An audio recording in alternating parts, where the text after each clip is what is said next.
¿Y si dejamos de pensar en el futuro únicamente como algo que está por venir? ¿Y si volver la vista atrás no es tan malo como nos han dicho? Pensar en el futuro como un inicio, como la posibilidad de regresar a lo elemental, es comprender que su valor no está solo en permitirnos imaginar lo que será, sino también en el regalo de aprender, reconectándonos con nuestro origen. Presentamos Soluciones Verdes de Argos. Soluciones más amigables con el planeta, que representan nuestro compromiso con un futuro más sostenible. Acciones, productos y servicios que reducen emisiones de carbono, se adaptan a los fenómenos naturales, contribuyen a la economía circular y promueven el bienestar y confort. Para nosotros, el futuro está en transformar con acciones conscientes el presente, en pensar con innovación, en nuestra voluntad de cambio. Para nosotros, el futuro está en el origen. Argos, soluciones verdes, innovación consciente. Descubre cómo construir más sostenible en www.soluciones.co.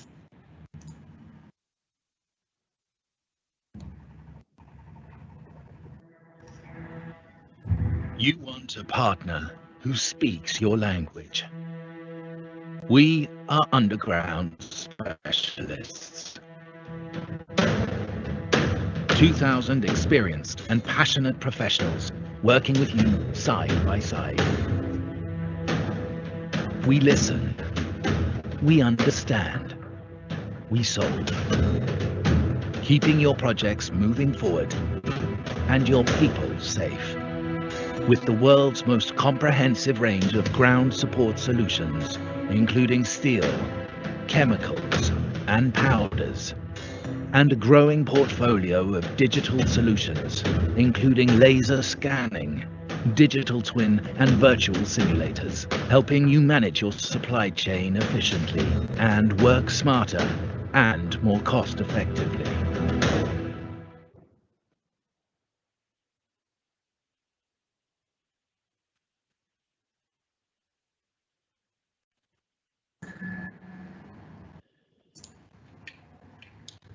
Buenos días para todos. Desde la Cámara Colombiana de la Infraestructura Seccional Antioquia, el gremio de la infraestructura, les damos una cordial bienvenida a este espacio. Este conversatorio donde estaremos hablando el día de hoy de tecnologías en túneles. Nos alegra mucho saber que tantas personas y empresas nos acompañan el día de hoy. Para este espacio tenemos aproximadamente 790 personas inscritas. Agradecemos a todos por su compañía. Les informamos que este conversatorio hace parte de un ciclo de presentaciones relacionadas con temas de túneles. Este es el segundo conversatorio que hacemos de este tema este año y nos falta uno más.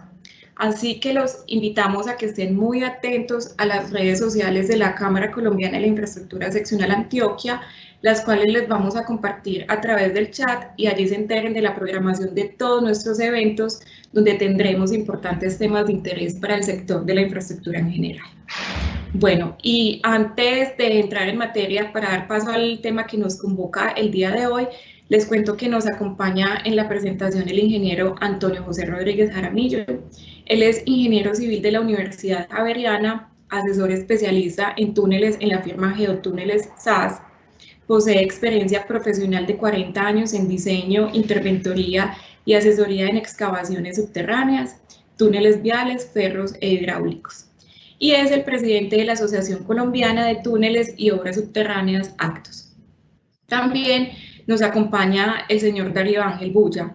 Él es geólogo egresado de la Universidad Industrial de Santander y cuenta con 25 años de experiencia específica en el diseño y construcción de túneles y obras subterráneas, viales, hidráulicas y mineras. Y actualmente se desempeña como director de Geología y Geotecnia de la firma Estima en la ciudad de Medellín. Bueno, les cuento que este conversatorio lo realizaremos aproximadamente hasta las 10 de la mañana. A las 9:10 aproximadamente tendremos un espacio de 2 minuticos y luego continuaremos con el segundo bloque. La presentación es larga, entonces por tal motivo les pedimos el favor de compartir sus preguntas a través del chat con su correo electrónico Esto con el fin de poderles enviar las respuestas a sus inquietudes. Les informo también que esta presentación estará posteriormente disponible en nuestra página web, es www.ccantioquia.com. Bueno, y para darle paso a nuestros invitados, le doy la palabra antes al director ejecutivo de la Cámara Colombiana de la Infraestructura Seccional Antioquia. Él es el director José Fernando Villegas Hortal, quien les dará un saludo antes de iniciar. Adelante, director. Gracias, Natalia. Pues primero, Antonio, Darío, un saludo muy especial. Gracias por aceptar esta invitación y acompañarnos el día de hoy. A las personas que están ya conectadas y que se van a ir conectando, como lo decía Natalia, tenemos más de 700 personas inscritas. Pues darle una cordial bienvenida, decirles que hemos escogido estos temas, como lo decía Natalia, hacen parte de un ciclo que venimos desarrollando. Y qué mejor que dedicar estos tiempos de pandemia y de aislamiento y de cuidado que tenemos que tener con unas charlas tan interesantes como la que vamos a tener el día de hoy. Nuestros dos invitados pues tienen amplísima experiencia en el tema de túneles. Les prometo que va a ser muy entretenida. Nos van a contar además cosas que muchos de nosotros hemos conocido y hemos escuchado durante los últimos años. Yo creo que haremos un recorrido histórico por el proyecto El Guavio, por el túnel de Buenavista, pasando por el túnel de la línea, el túnel piloto de la línea seguramente, terminando ya por proyectos más recientes como el conocido túnel del Toyo, que hoy en día ya se llama Guillermo Gaviria Echeverry, que está en plena construcción, en donde están presentes las empresas tanto de Darío como de Antonio. Y también pasaremos por otro proyecto que se está terminando, que es Mar 2, el túnel de Mulatos. De manera que podemos ser testigos en esta charla de esos avances que ha tenido toda esta construcción de túnel en los últimos años, del aprendizaje que han tenido las empresas colombianas en esos años y esas experiencias que estamos acumulando nosotros. Pero además lo vamos a hacer de una forma muy amena porque han preparado una charla para que todo el mundo la entienda y la comprenda fácilmente, de manera que los invito a que se gocen esta charla en las próximas 2 horas. Le voy a dar entonces la palabra ya pues, a Antonio y a Darío. Darío, sé que tú arrancas con la presentación. Bienvenido. Pon el micrófono, Darío, que de pronto no lo tienes activado. Bueno, buenos días a todos. Antonio, al ingeniero José Fernando, al personal de la Cámara Colombiana de la Infraestructura, agradeciéndoos por la invitación a este espacio tan importante. Estoy junto al ingeniero Antonio Rodríguez y la idea es hacer una pequeña presentación de los avances tecnológicos que hemos tenido en los últimos 30, 40 años aquí en Colombia en el tema de ingeniería de túneles. Voy a comenzar a presentar acá. ¿Me confirman si se ve la presentación, por favor? Sí, Darío, ya se ve. Bueno, buenos días a todos, a los asistentes.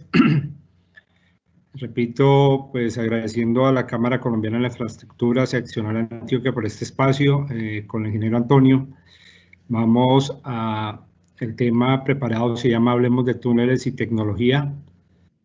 Básicamente nuestra agenda que preparamos para este conversatorio, para este espacio, queremos hacer una breve historia en la ingeniería de túneles, la primera parte, y escogimos 6 proyectos de los cuales hemos trabajado, 2 en la Cordillera Oriental, 2 en la Cordillera Central y 2 en la Cordillera Occidental, precisamente pues para mostrar desde los años 80 cómo ha venido evolucionando la ingeniería de túneles en el país, cómo de acuerdo a experiencias previas se han comenzado a adaptar diseños y tratamientos hacia la mejora, la optimización y hacer los túneles con la seguridad, calidad, rapidez que se necesita.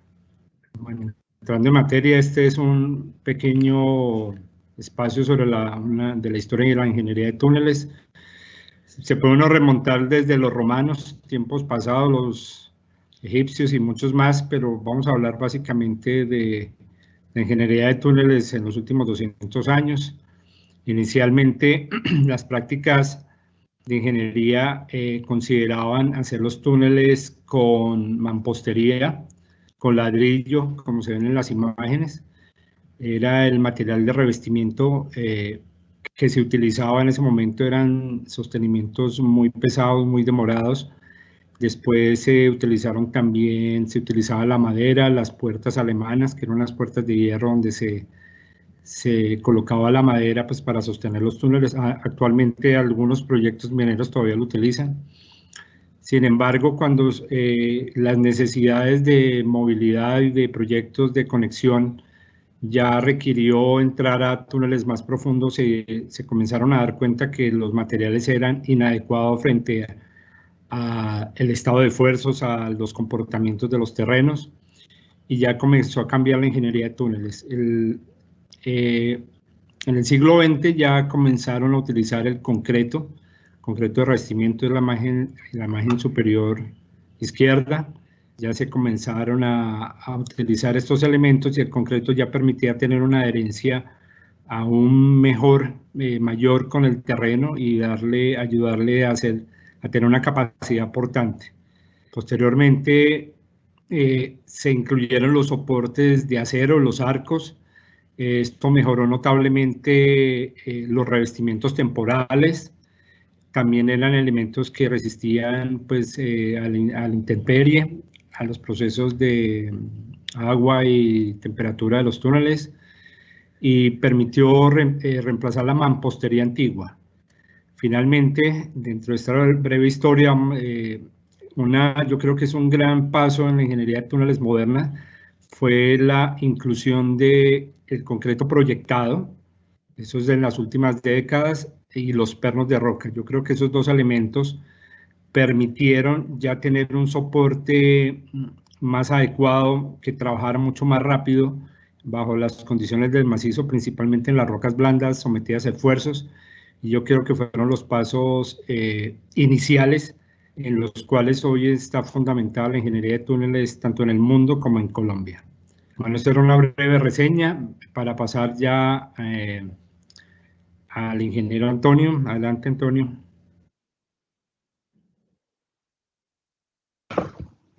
Buenos días, un pequeño saludo. Estoy seguro que más de un compañero y colega y amigo nos están escuchando.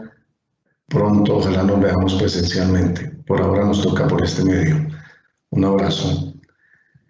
Los avances constructivos tecnológicos en Colombia se vienen dando en cada proyecto, así sea en los años 80 y 90 y años siglo XX y XXI. Los túneles que vamos a presentar están en nuestras tres cordilleras, la central, occidental y oriental, que son rocas ígneas, metamórficas y sedimentarias, y en cada una de ellas se han encontrado problemas importantes de squeezing, de caudales de infiltración importantes con arrastre de material o sin material con altas presiones. Nos vamos a enfocar por ahora en el proyecto hidroeléctrico de Guavio con las rocas sedimentarias, donde por tiempo no vamos a dar pues, un detalle de todas las obras que tiene este macroproyecto, pero sí nos vamos a referir al túnel de fuga, que es el que recibe las aguas turbinadas de la central hidroeléctrica y devuelve las aguas en flujo libre de nuevo al río Guavio. Cuando llevábamos 600 metros en terreno tipo 2 de excavación, se hizo una perforación piloto de 60 metros y en ese entonces se hacía el cambio de turno en el patio, afuera. Cuando regresaron, se presentó el fenómeno de piping y se presentó una irrupción de agua con arena a alta presión, que salieron en ese instante 500 metros cúbicos y definitivamente empezamos a decirnos vamos a tener un grave problema. Se hicieron exploraciones y se determinaron que habían sectores de muy buena calidad y estaban otros muy fiables, con agua a presión hasta de 20 bares, confinados por otro estrato. Darío, te devuelves por favor para ver la planta y el perfil. Ahí se observa los sectores A y C, es arenisca sana, los B y D, arenisca friable, y el último sector son lutitas y limolitas. Entonces, ¿qué pasaba? Esos estratos buenos confinaban los estratos friables y hacían que ese confinamiento, la arenisca friable, tuviera una alta presión de poros que hacía que rompieran hacia los frentes de excavación. Entonces, se hicieron muchas investigaciones. Inicialmente tratamos de hacer fue drenar el túnel, porque sabemos que unas inyecciones sistemáticas y todo pues toma mucho tiempo. Definitivamente no se pudo. Y siguiente, Darío, por favor. Y se decidió por hacer una galería drenante inicialmente con el método austriaco, donde se colocaban arcos TH21, 15 centímetros de concreto lanzado y arco cada metro y avances de 1 metro. El sector del problema era de 70 metros. Entonces aquí viene la primera innovación, digamos, que encontramos. Como no se pudo drenar y siempre salían avalanchas permanentes, entonces se decidió utilizar los tubos a manchete o tubos con manguitos, haciendo conos de inyección de 15 metros para avanzar 10 metros la excavación y dejar un tapón de 5 metros. En ese procedimiento se presentaron varias irrupciones de agua con arena que en este momento pues no, por tiempo no vale la pena comentar, pero fueron errores humanos y siempre sucedieron de noche. Y durante la construcción de la galería se presentaron varias avalanchas y irrumpieron hacia los frentes de excavación 15.000 metros cúbicos de arena. Siguiente, por favor.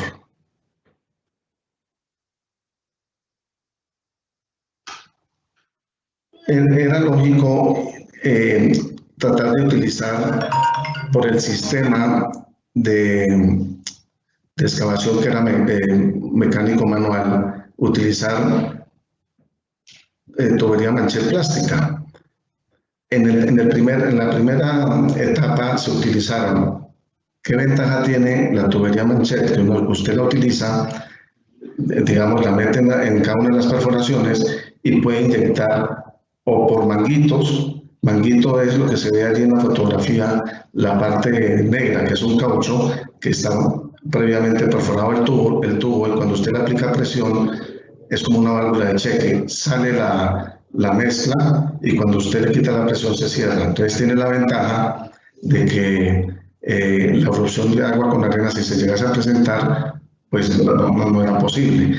Pero resulta que ya instalados los tubos, la presión de inyección, se presentó a través de esos tubos irrupción con agua con arena, y decíamos, ¿por qué? Si realmente una de las ventajas del tubo era eso. Entonces, en la parte de arriba, dijimos, debe ser por la presión de inyección, hicimos una prueba, pusimos resina en los sectores donde están los manguitos para que no se abrieran, y durante el procedimiento de ensayo se observó que cuando llegábamos a 30 bares, teníamos el inconveniente de que se rompía se fracturaba la tubería. Entonces inmediatamente abolimos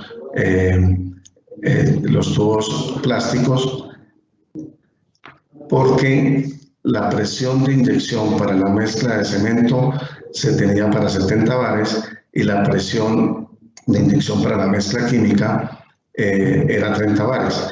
Entonces procedimos a hacer nosotros mismos los tubos con manguitos metálicos que se ven en la izquierda, que hicimos fue un tubo de 1¼ pulgadas, los perforábamos cada 33 centímetros y colocábamos el casquillo de caucho y procedimos y ahí en ese momento sí pudimos aplicar presiones hasta de 110 bares por centímetro cuadrado. El procedimiento de inyección para la primera etapa se definió que para la mezcla química de silicato con base de silicato de sodio se inyectaría a 35 bares y para el cemento sería 70 bares. Posteriormente hubo necesidad de aumentar la presión hasta 110 bares en cada uno de los, tanto para el cemento como para la inyección química.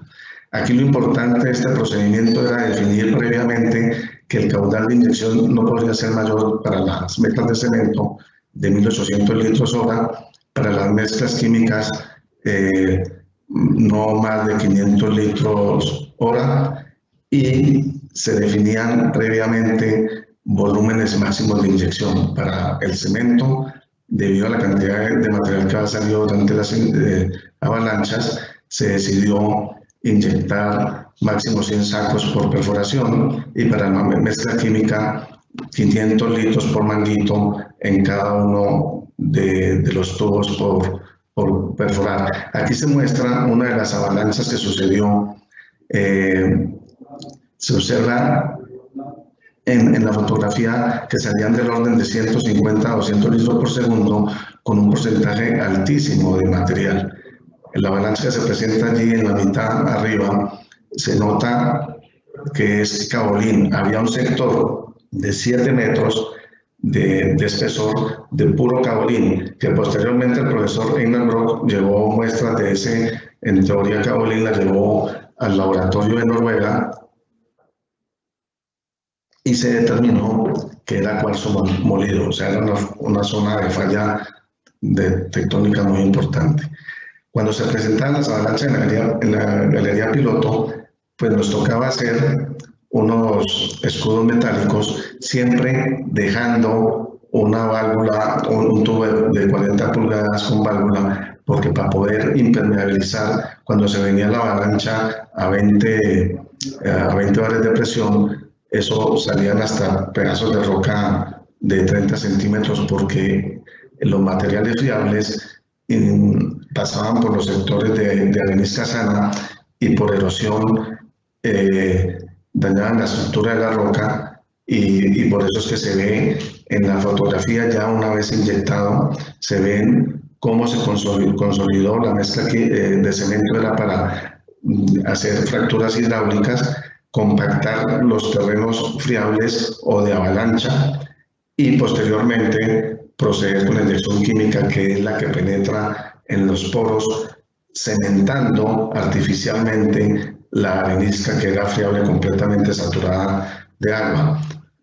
El sector de la izquierda, ahí se ve el caolín, que era de los puntos más críticos para poder atravesar esta falla, porque ese caolín pasaba al 100% tamiz 200. Entonces, ni la mezcla química, si no lo hacíamos por fracturamiento hidráulico inducido, o sea, con alta presión para desplazar el agua intersticial, no era la forma no había otra forma por la finura del caolín, se tuvo que hacer microfisuras hidráulicas para poder consolidar.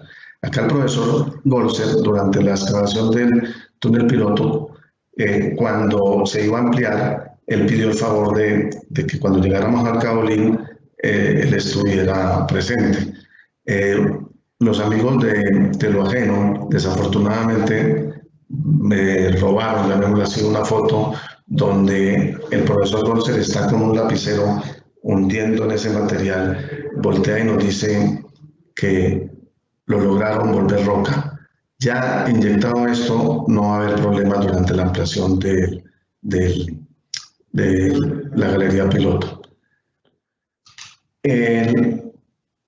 El primer tramo fue por primera vez en Colombia, yo diría que se hicieron las preinyecciones sistemáticas full round, donde en la galería piloto eran solamente 2 metros de inyección. Acá fue también la primera vez, yo diría, para un problema de estos, que se hizo la post-inyección. Como no se pudo drenar el material, se decide entonces hacer inyecciones radiales en los sectores que no eran fiables, inyectando 6 metros por fuera de la línea de excavación, y en los sectores fiables 8 metros. Como se ven, la galería es excéntrica, entonces había que diseñar cada perforación, porque el sistema constructivo que ahora vamos a mirar se hacía con la paurada. Entonces, como eran tubos metálicos, en cada uno de las perforaciones se colocaba un casquillo de PVC para que cuando llegara la paurada no transmitiera vibraciones al anillo inyectado, porque ya a ese diámetro, ya hacer un escudo metálico era muy difícil, podríamos perder el túnel. Se decidió para las mezclas químicas aumentar el porcentaje con respecto al volumen a inyectar de 18 a 28% y las mezclas de cemento al 10%. Las mezclas químicas, increíblemente, así como las de cemento, sucede, siendo esto un fluido tisotrópico, quiere decir que con el tiempo fragúa y es el que penetra a cementar las areniscas. Como ven allí, se tuvieron que utilizar para lograr el objetivo 3 mezclas, utilizando 70% de silicato de sodio y se denominó viscosa, 41% de silicato de sodio se denominó fluida y superfluida con 24%. A esos materiales, agua, silicato, se le adiciona el catalizador, que es el que hace fraguar en el tiempo la mezcla de silicato de sodio y que hace que se genere o hagamos artificialmente una roca de las areniscas fiables o de el mismo caolín. Se decide adicionalmente, que es otro punto muy importante, que ya, como las deformaciones que se presentaron en la galería superaban un poco lo previsto de acuerdo a los cálculos, se decide entonces hacer una sección circular, que es la que reparte los esfuerzos más adecuadamente.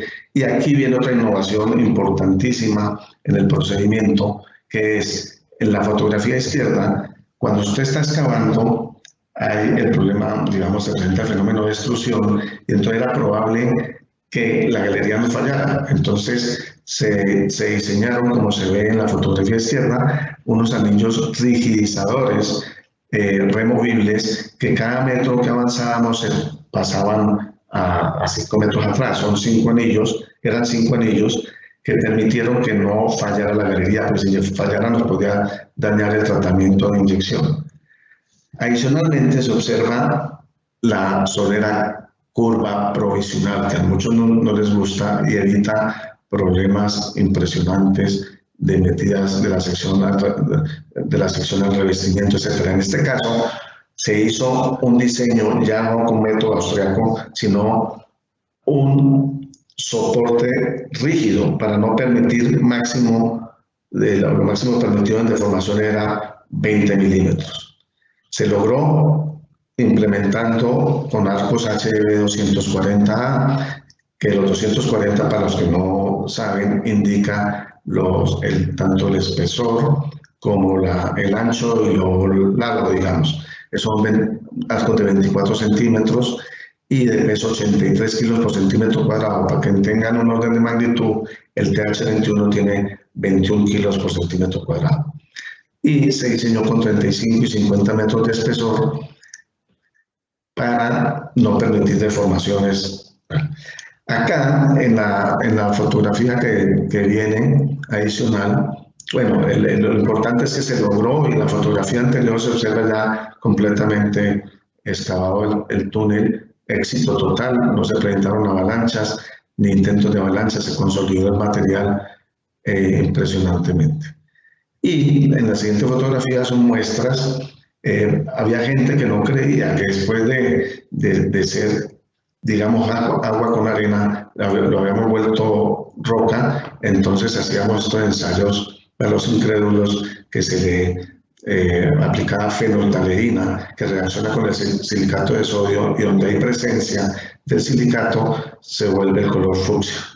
Ahí se ven adicionalmente las fracturas hidráulicas inducidas, porque eran a propósito que se hacían en el material para poderlo consolidar, desplazar el agua y que posteriormente la mezcla química penetrara en su porosidad primaria y lo volviéramos roca. Ahí se observa abajo el famoso caolín, que era lo preocupante en este caso, y logramos la consolidación. Ahí se muestran los huecos de control que hacíamos para ver si la inyección había quedado bien, y salieron núcleos hermosos donde se veía completamente los sectores que parecían paleocanales completamente consolidados, y las muestras dan una resistencia importante. Ese es el caso del túnel de fuga. Creo que no sigue más esto. Listo. Ahí sigue el doctor Darío.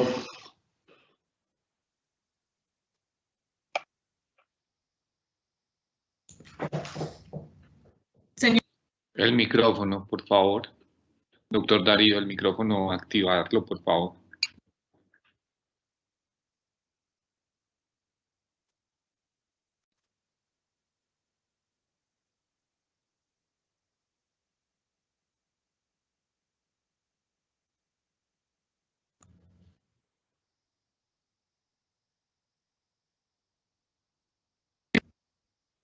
Ahí ya me escuchan. Sí, señor.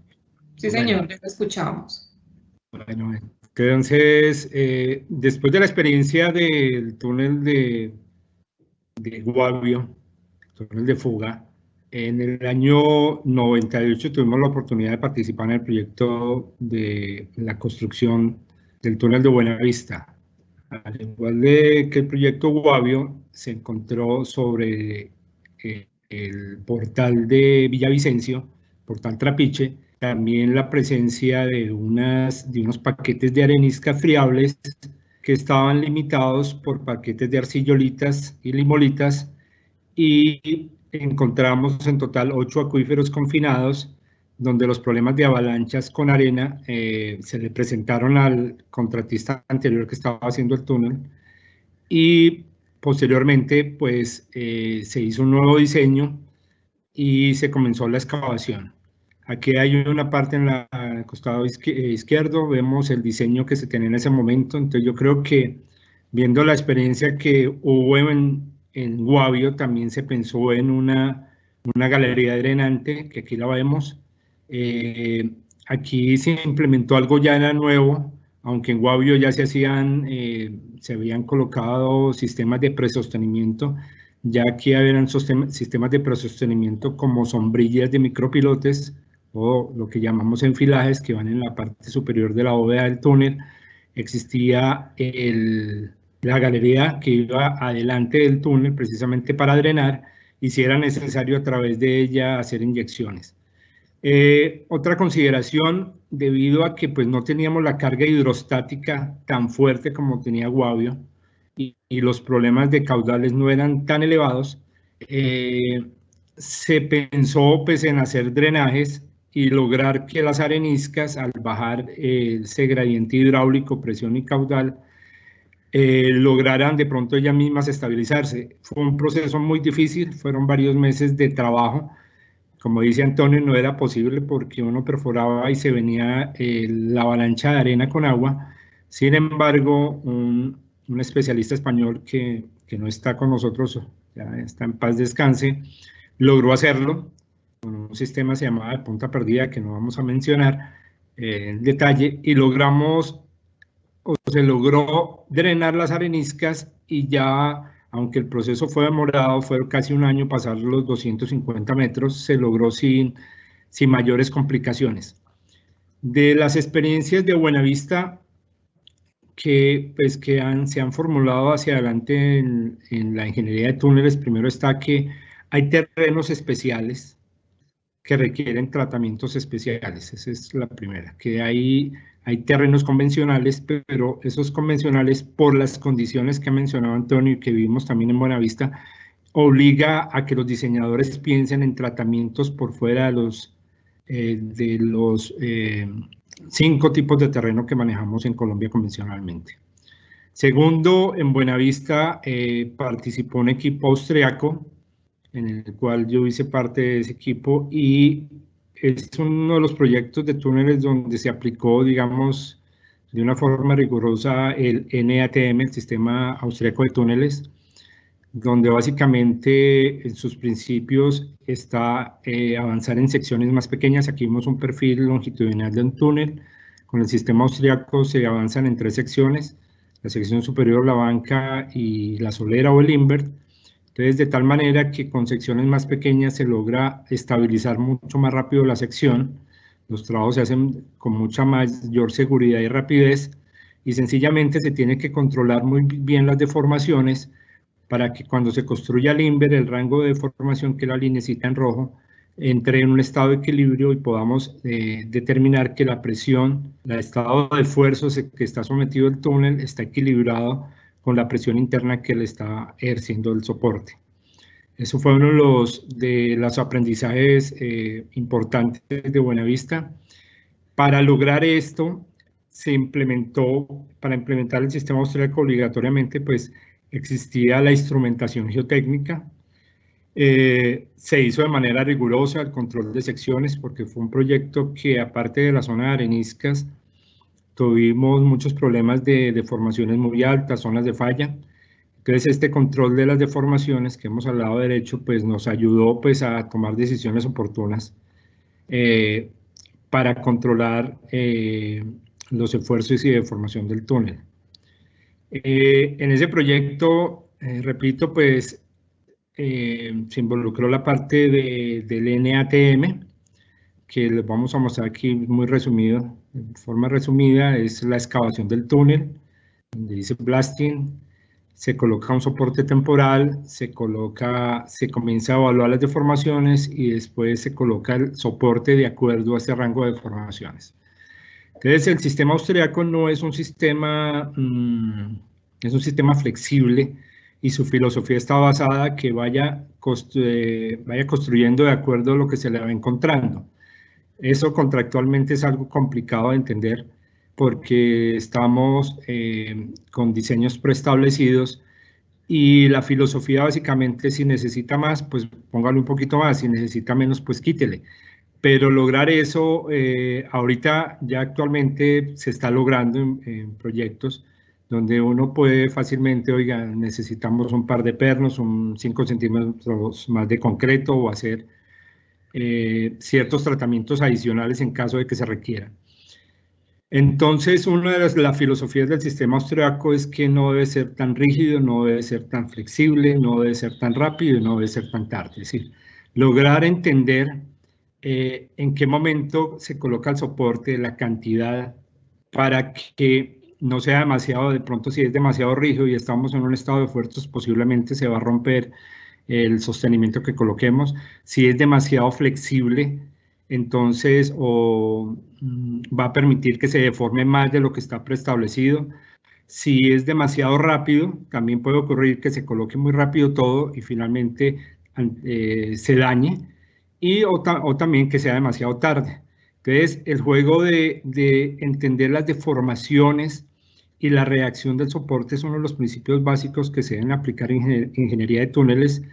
Es uno de los mensajes pues, a la audiencia, que no solamente es clasificar, colocar soportes, sino hacer este seguimiento y poder lograr entender en qué estado se está trabajando y si estamos cumpliendo para que la deformación del túnel, la capacidad del soporte sea adecuada y finalmente las deformaciones se logren controlar de manera oportuna.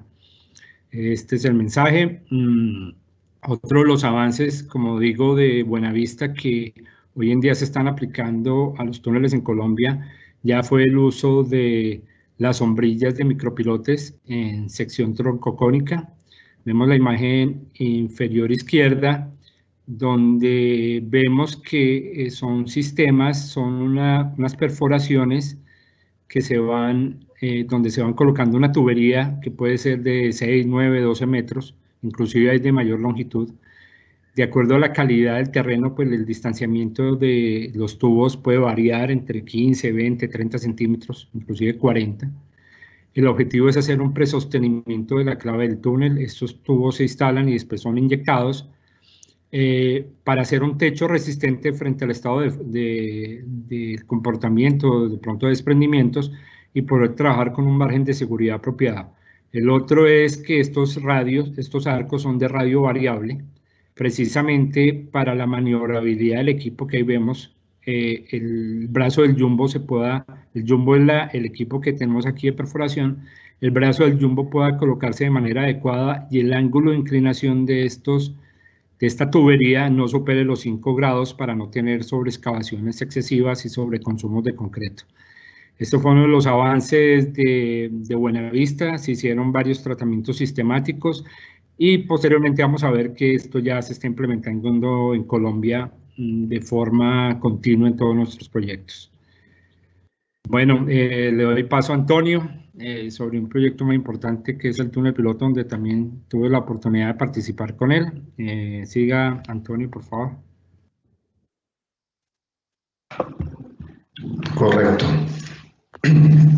Este túnel tiene consideraciones muy importantes geomecánicamente hablando. Son rocas metamórficas volcanosedimentarias y vamos a referirnos al problema de squeezing que se presentó muy importante en el túnel piloto y en el túnel segundo centenario, el actual túnel de la línea en operación, que es la falla de la Soledad, donde se presentó squeezing severo con un porcentaje mayor al 10%. Lo normal y lo controlable dentro de la filosofía del método austriaco es que debe ser del orden del 2% máximo. Entonces, se hicieron varias innovaciones en este proyecto que hacía rato, digamos, en Colombia fue de nuevo la retoma de los túneles viales, por el cual el túnel piloto nació, fue porque nunca, por el riesgo geológico de esta cordillera en esta zona, se requería hacerlo para poder demostrar que sí se podía pasar el túnel en esta parte de la cordillera central. Entonces, uno de los puntos principales era que en esa época se utilizaba dentro de los diseños y todo la malla electrosoldada. La malla electrosoldada se demoraba por ciclo de excavación su instalación del orden de 2 horas. Entonces el consorcio de la época nos propuso a la interventoría, nos somos diseñadores, interventores y asesores, la colocación o la implementación de las fibras metálicas. Al ver nosotros de que era una innovación que valía la pena, buscamos el mecanismo para aplicarlo y convencer al Instituto Nacional de Vías que nos permitiera utilizar esto, porque nos ahorraba 2 horas por ciclo y adicionalmente tenía un comportamiento muy bueno cuando se presentaban agrietamientos, continuaba trabajando y no fallaba el soporte digamos instantáneamente. Durante la excavación también se presentó el fenómeno de destrucción, se nos venía el frente completamente, y otra innovación que se hizo en este proyecto fue la utilización de pernos de vidrio hacia adelante de la excavación para evitar precisamente ese fenómeno. Adicionalmente, se hicieron, pues como el túnel de fuga, ya veníamos con la experiencia, y el túnel de Buenavista, las inyecciones sistemáticas para mejorar el terreno y también la aplicación de la solera curva. Ese elemento, por ejemplo, en el túnel de Chingaza no se conocía, y un túnel que tuvo muchos problemas. Entonces se colocaba el inver y la solera curva, lo cual permitía parar las deformaciones en forma controlada, y funcionó, digamos, supremamente bien. Las inyecciones, hay mucha gente que no cree que no solamente es para impermeabilizar, sino para consolidar, como se vio en el caso del túnel de fuga, que volvimos roca completamente, materiales que fluían hacia el frente sin una cohesión, etc.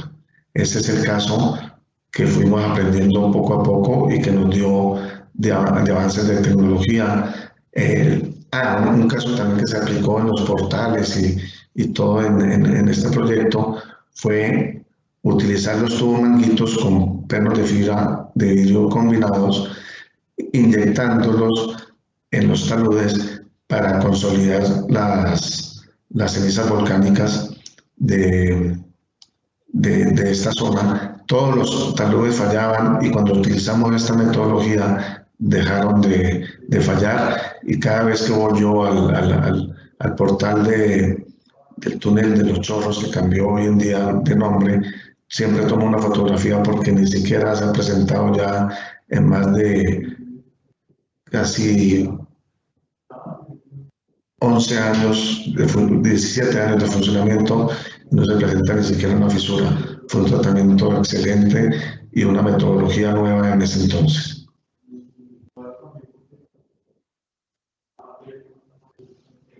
Creo que ahí termina. Sí, correcto. Ahora sigue el doctor Darío. O Darío.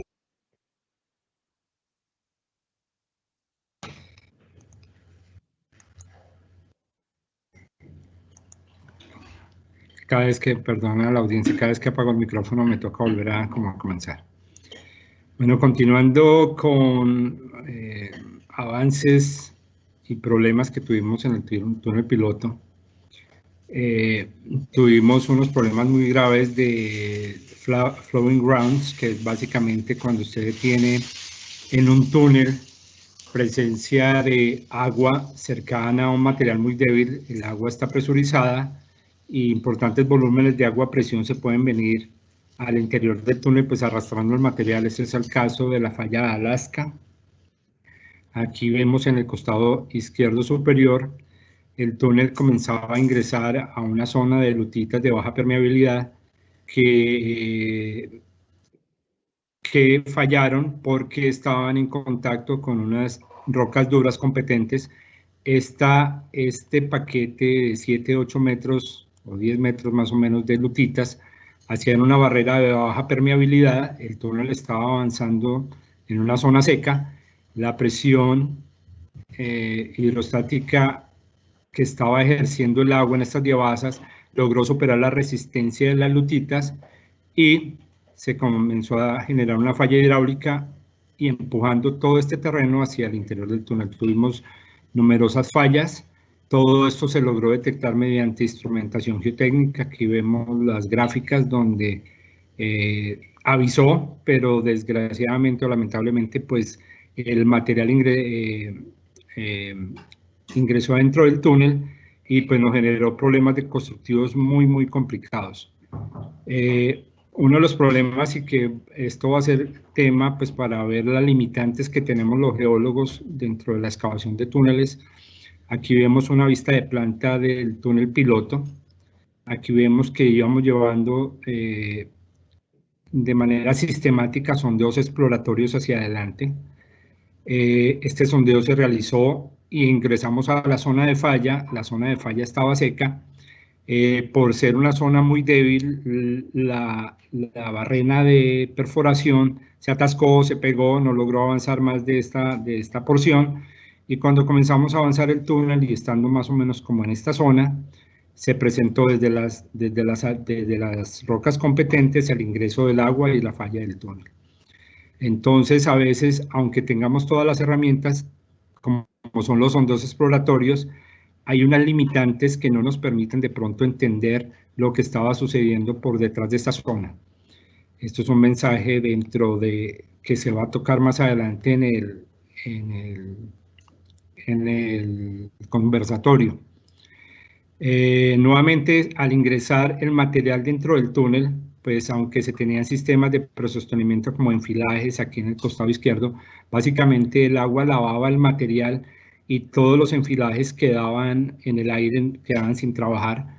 Tocó hacer numerosos procesos de taponamiento, de inyecciones, porque cada avalancha pues llegaba a tener una cantidad considerable de material. Llegamos a tener una avalancha de casi 1000 metros cúbicos que tapó el túnel 70 metros.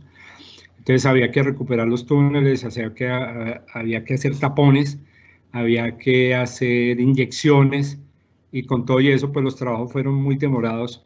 Entonces esos son los casos excepcionales que se presentan en la ingeniería de túneles en nuestras cordilleras. Aquí son rocas volcano-sedimentarias, aquí tenemos una roca volcánica, aquí tenemos una roca sedimentaria. Muchos proyectos ahorita en la cordillera occidental se están excavando en este tipo de formaciones, donde si no se tiene una detección anticipada de estos problemas, pues puede llegar a ocurrir estas situaciones. El mensaje, y que va a ser tema posterior, es poder superar estas limitantes de exploración que tenemos actualmente o que teníamos, y poder hacer predicciones más confiables del comportamiento que va a tener los terrenos frente a condiciones o agentes externos como son aguas presurizadas, grandes volúmenes de agua a presión, o terrenos débiles, o zonas de falla, o zonas de alta cobertura. Tony, yo creo que estamos con muy buen tiempo. Podemos, si quieres, seguir ya con el tema del túnel hidráulico. Otro túnel que vamos a hablar es de un túnel hidráulico en la cordillera central, y qué pena, voy a finalizar. Dentro de los avances también vemos en el piloto pues las inyecciones, los tapones que también se utilizaron en el túnel de Guavio, las inyecciones, y esto fue de pronto los aprendizajes que tuvimos, y sobre todo el aprendizaje principal es poder detectar estos accidentes. Posiblemente si se lograra hacer de manera oportuna y efectiva, los problemas se podían solucionar más fácilmente. Faltaba por explicar que cuando el túnel tuvo tantos problemas y superarlos, nosotros comenzamos a excavar de a pedacitos, recuperando la sección del túnel, se venía nueva avalancha, recuperamos. Cuando ya estábamos saliendo de la falla, se vino el último viaje de material, que es el que ocupó 70 metros de túnel, tapó el túnel hasta por acá, se volvió a recuperar y ya se tomó una decisión que era tal la complejidad que se iba a pensar en una alternativa, en un nicho que estaba construido, que eran los nichos de conexión al túnel principal. Se hicieron sondeos, se logró determinar la orientación de la estructura, y desde esta zona se planteó una solución que también me parece innovadora, y era construir un bypass. Es decir, el problema era tan grande acá que una de las soluciones que se había pensado en ese momento era el proceso de congelamiento del terreno, porque si uno lograba quitarle la dinámica al agua, si se podía congelar la zona de lutitas, a través, tenían agua, pues al congelar pues el material cambiaba esa cinemática, se podía excavar. Logramos hacer acercamientos con firmas europeas para esos tratamientos, pero eran demasiado costosos y lentos. Entonces la otra alternativa fue explorar este costado del túnel, identificar bien la estructura geológica que estaba afectando el problema del agua y la roca competente acá, y se pensó en un bypass, y la solución, que no la puse aquí en la presentación, era se construyó un túnel que cruzó de manera casi perpendicular la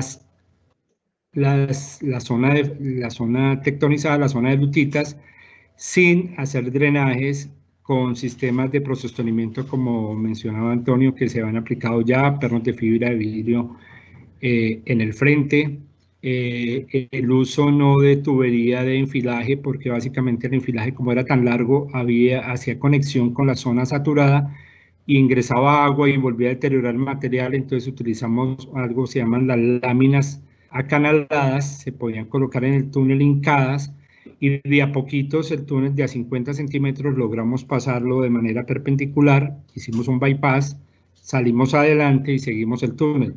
Esto nos permitió que el agua disminuyera su gradiente hidráulico, su presión sobre las rocas débiles. Aquí existía un tapón, y el túnel avanzó muchísimos metros. Ya un año después, año y medio después, se vino y se terminó este túnel.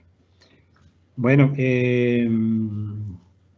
creo que ya estamos sobre el tiempo del break. No sé, Antonio, si quieras agregar algo, tenemos un par de minuticos. Sí, aprovecho esos 2 minutos porque como el tiempo es oro. Me faltó indicar en la solera provisional, en el túnel de fuga, otra ventaja supremamente importante de esta solera es que cuando se excava la sección inferior, ustedes, pues los que hacemos instrumentación en túneles también, sabemos que cuando se excava la sección inferior, patea, así lo denominamos en forma, digamos, práctica, la sección superior. Y como teníamos una limitante tan grande de 2 centímetros de deformación máxima, entonces, si no hubiéramos tenido esa solera, hemos notado en algunos túneles que el pateo es tan grande que puede dar hasta 70 milímetros día, o sea, 7 centímetros. Al tener la solera provisional, se hizo el avance y increíblemente, o no increíblemente, sino que para eso se colocó esa solera, no hubo tal pateo, y si lo hubo fueron poquísimos milímetros de deformación. Esa parte me parece que es muy importante porque estos sistemas de secciones rígidas son muy importantes tenerlas en cuenta, por ejemplo, en túneles en suelo, donde hay aglomerados o terrazas, que desafortunadamente en algunos proyectos he visto que los utilizan con método austriaco, con arcos livianos HMB, HB 100, sin revestimiento, con espesores de lanzado muy pequeños y pueden traer problemas. Eso quería comentar. Bueno, damos paso a la Cámara Colombiana. Sí, señor, muchísimas gracias. Bueno, muchas gracias, ingeniero Antonio, al señor Darío por esta primera parte de la presentación. Antes de continuar con el segundo bloque, daremos paso a 2 videos. Recuerden, por favor, enviarnos sus preguntas a través del chat, junto con su correo electrónico. Esto es con el fin de enviarles posteriormente las respuestas a sus inquietudes. Les informo también que en el chat les estaremos compartiendo una breve encuesta. Les solicitamos por favor diligenciarla, es muy breve, pero esta información nos dará temas y nos dará la evaluación de ustedes como participantes en estos espacios y los temas que podemos tener presentes para los próximos eventos virtuales.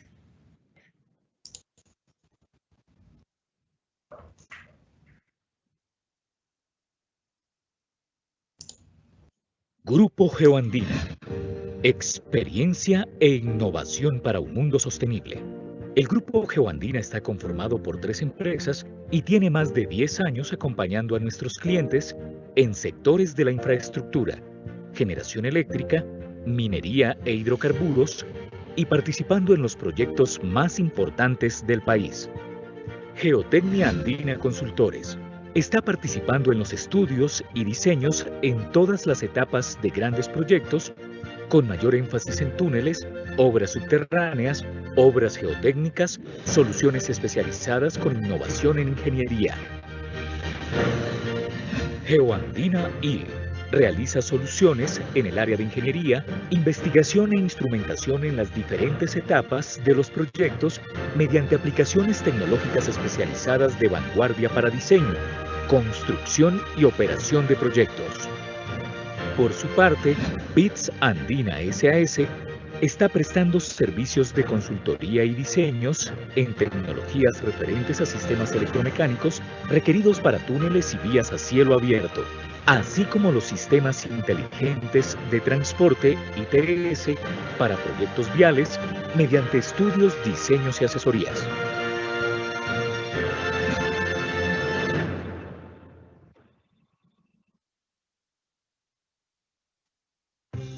En el gremio de la infraestructura cada vez somos más y estamos más fortalecidos. Así nos hemos posicionado como una comunidad especializada en el sector de las obras civiles. Día a día nos encargamos de generar contenidos que nutren la discusión política y económica en torno al desarrollo de los proyectos actuales y futuros. Participamos en los debates que el sector requiere con las entidades contratantes para continuar en su constante evolución. Estamos en permanente comunicación con el gobierno nacional y entidades locales.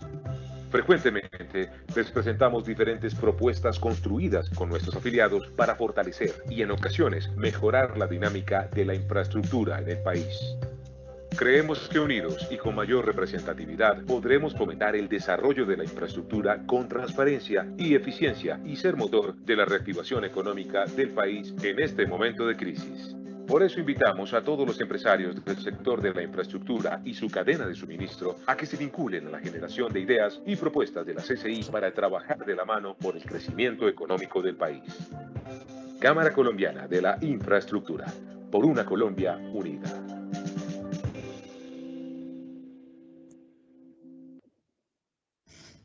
Bueno, nuevamente una cordial bienvenida a todas las personas que se conectan en este espacio el día de hoy. Para continuar entonces este segundo bloque del conversatorio, le damos nuevamente entonces la palabra al ingeniero Antonio. Ingeniero, adelante.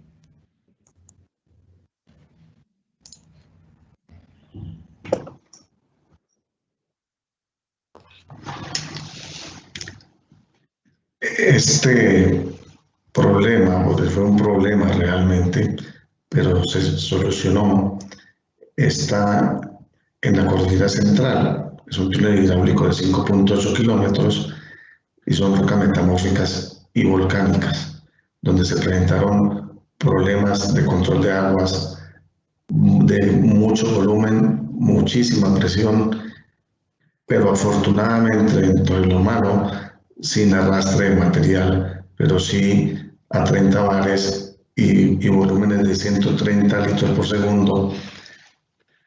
Y en el segundo caso que vamos a ver de 40 litros por segundo.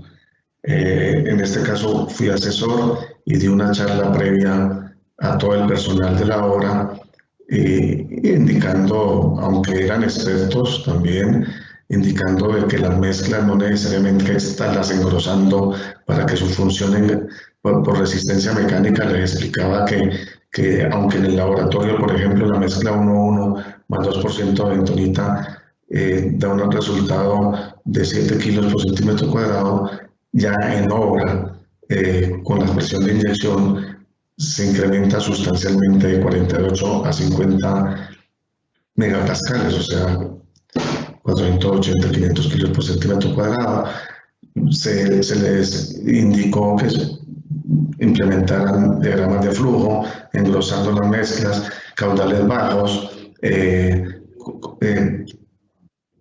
cantidades, o sea, consumos controlados, porque hemos visto en proyectos hasta hoy en día. Antiguamente lo aceptaba uno porque pues no se sabía del tema mucho, pero a través de una sola perforación inyectar 1000 sacos o 500, 600 sacos no tiene ningún sentido. Entonces se presentó este problema. Presentamos varios videos. Mire, el video izquierdo es solamente la perforación piloto y mire la cantidad de agua que sale por él. Y por la parte ambiental teníamos que obturarlo inmediatamente. Antiguamente uno lo que hacía era drenar el túnel. En estos casos, por cuestiones ambientales, se deben inyectar. Entonces, en este sector salieron 130 litros por segundo a 30 bares de presión. En el costado, como ven, es un terreno muy bueno. Entonces, el sistema de inyección fue, como las perforaciones son estables por la calidad del terreno, se hicieron con lanzas. Las lanzas, ahora vamos a ver el dibujito, es un tubo perforado que tiene su propio empaque, entonces cierra y se puede inyectar relativamente fácil, pues, pero miren la monstruosidad de agua que sale en este proyecto y la eficiencia lograda con el procedimiento que se adoptó con mezclas de cemento normal, Portland, fue el 95%. Fue un éxito total. En cambio, en este caso, que también están los videos, como se ve el soporte, o sea, la calidad del terreno es mucho más desfavorable. Tienes zonas de arcos, metálicos, concreto lanzado, entonces el terreno es mucho más frágil, se derrumba y todo, entonces toca acudir a la técnica del tubo manguito como se hizo en el túnel de fuga, digamos, aunque acá el problema es de caudal, más no de arrastre ni avalancha, pero de todas maneras no deja de ser complejo la utilización de la técnica de inyección sistemática para bajar los caudales importantes que se presentan en excavaciones subterráneas en algunos casos. En este caso el caudal era más bajo, pero la presión era de 30 bares. Acá el caudal era 40 litros por segundo.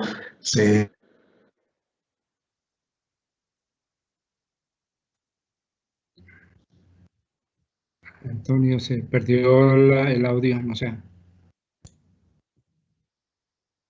Hola. Ingeniero Antonio, no lo escuchamos. Yo creo que ya. ¿Ya? Sí, señor. Ya volvió. Okay.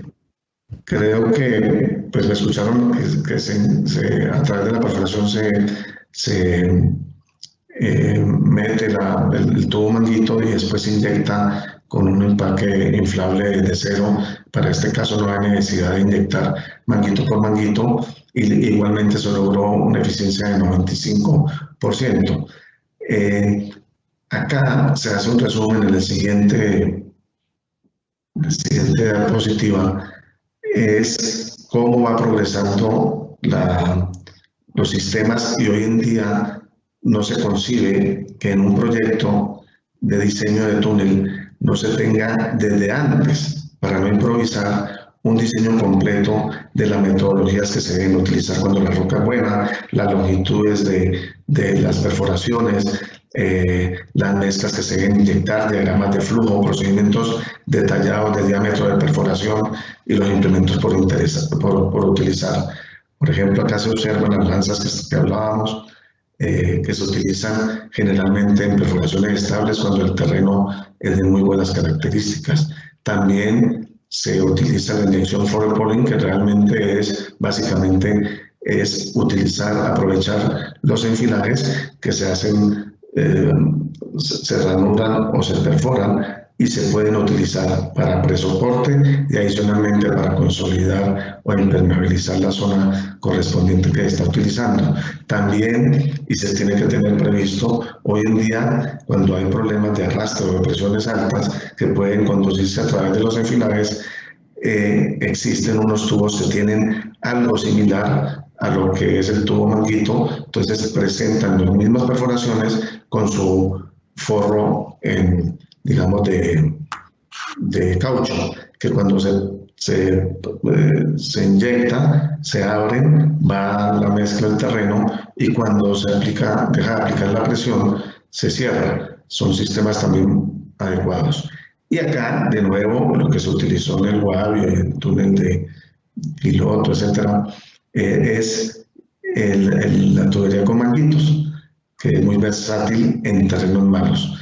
Se deben diseñar, digamos, como se observa acá con la perforación la hace el jumbo, tronco cónico, full round, y puede ser mixto.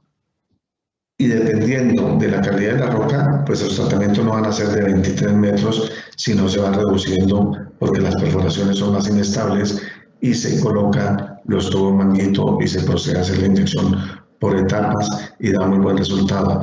También en algunos casos hay sectores buenos y sectores malos, entonces se puede hacer la combinación también de tubo manguito con lanzas de inyección, o el sistema mixto de packers inflables y tubería con manguitos. Eso es muy importante. Ahí se presenta el esquema, que se deben diseñar preinyecciones, o sea, adelante del frente de excavación, y en algunos casos quedan remanentes importantes que se incumplen los requisitos del ABLA, entonces se hacen box inyecciones atrás, con procedimientos muy similares de inyección en cuanto a cantidades, presiones y caudal de inyección, que es muy importante. De pronto no lo he nombrado, porque si usted inyecta a un caudal, muy alto, puede presentarse el efecto de gato hidráulico, que es real. Se ha visto en proyectos que pueden romper el revestimiento o levantar soleras o venirse el frente hacia uno si lo hace. Por ejemplo, así está inyectando perforación a perforación con caudales bajos, pero si usted va a inyectar erróneamente 3 o 4 huecos a la vez, el caudal se puede sumar y puede presentar estos problemas durante el procedimiento de inyección que son pues, indeseables.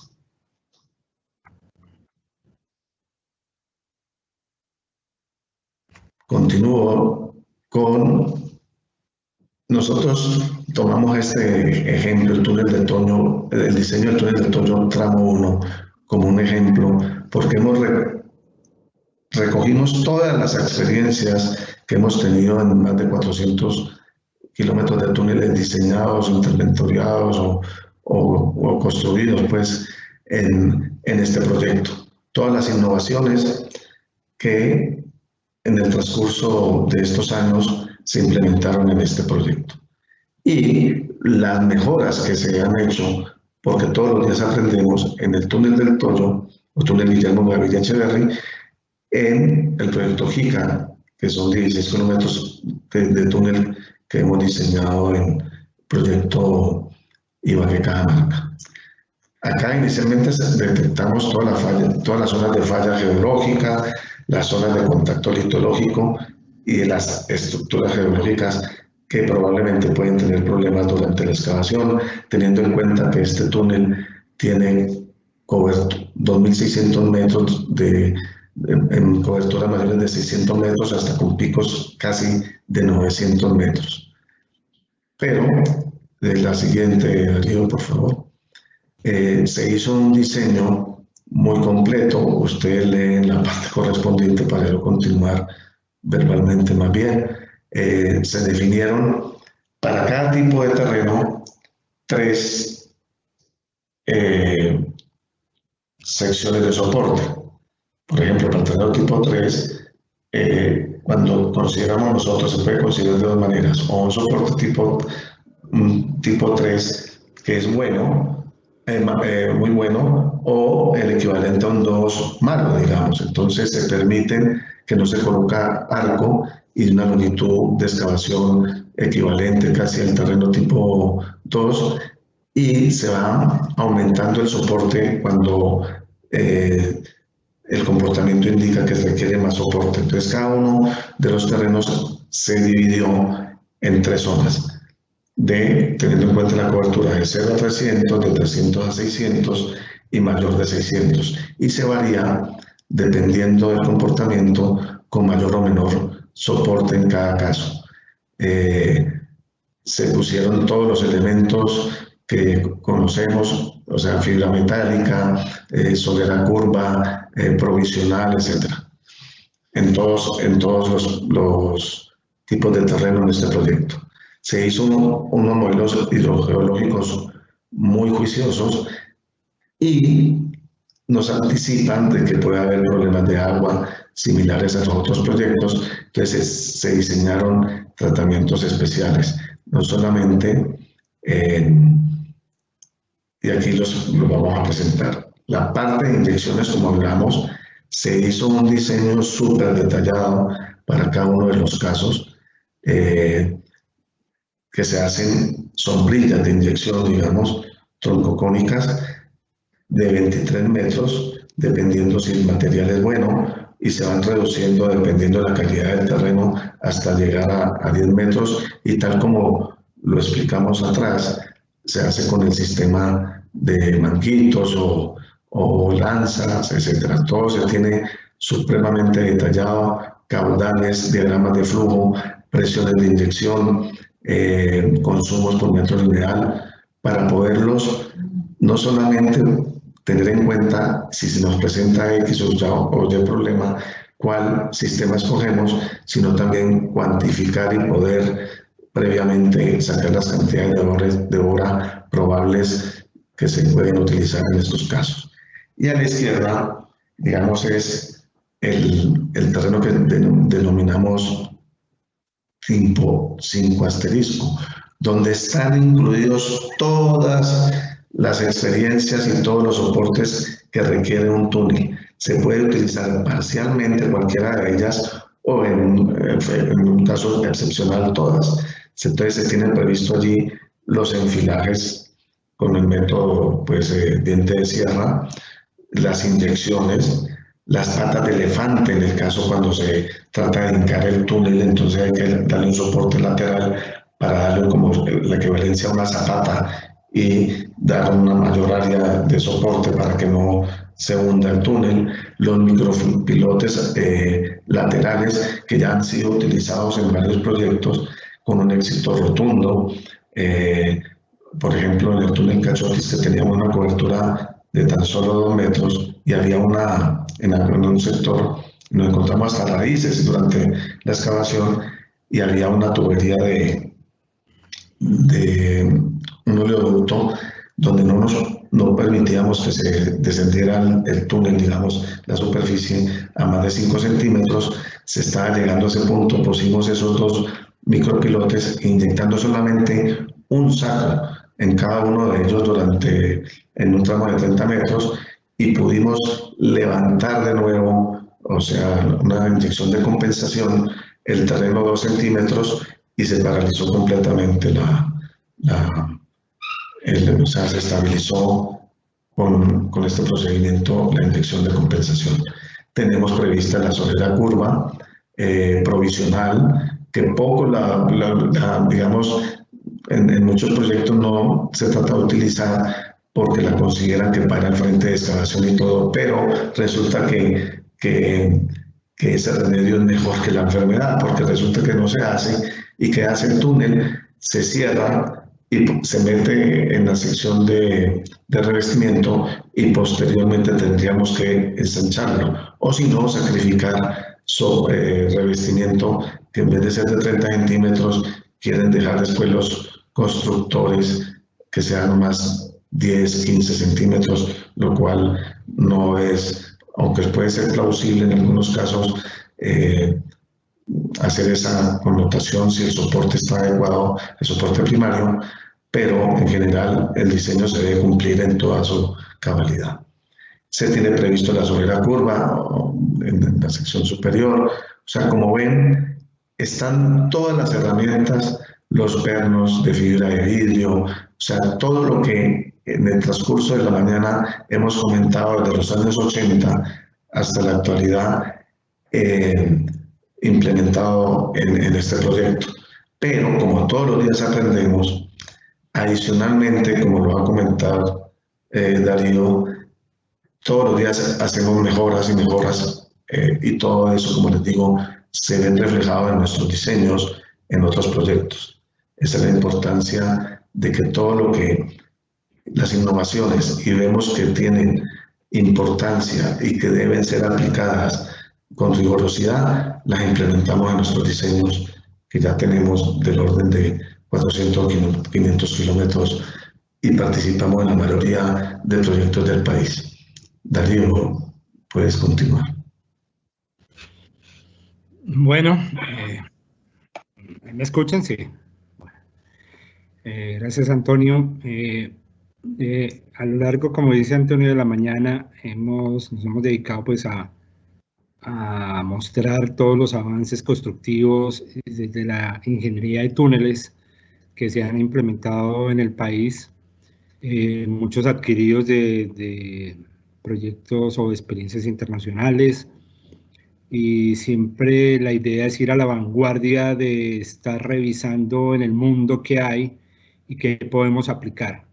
Ahora ya como siendo geólogo y teniendo nosotros en los túneles una responsabilidad de anticipar los tipos de terreno, la calidad, etcétera, etcétera, también nos hemos dado en la tarea de, aparte de los avances tecnológicos y constructivos de túneles, comenzar a estudiar los avances tecnológicos que nos permiten al área de geólogos e ingenieros de túneles poder anticipar los comportamientos hacia adelante de las excavaciones, de los frentes de excavación.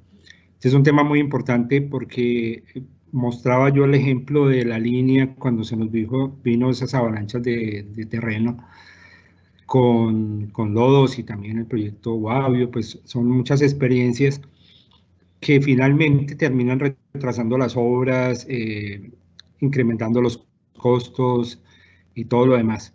Son situaciones insatisfactorias tanto para el cliente, para la nación, como para los mismos contratistas.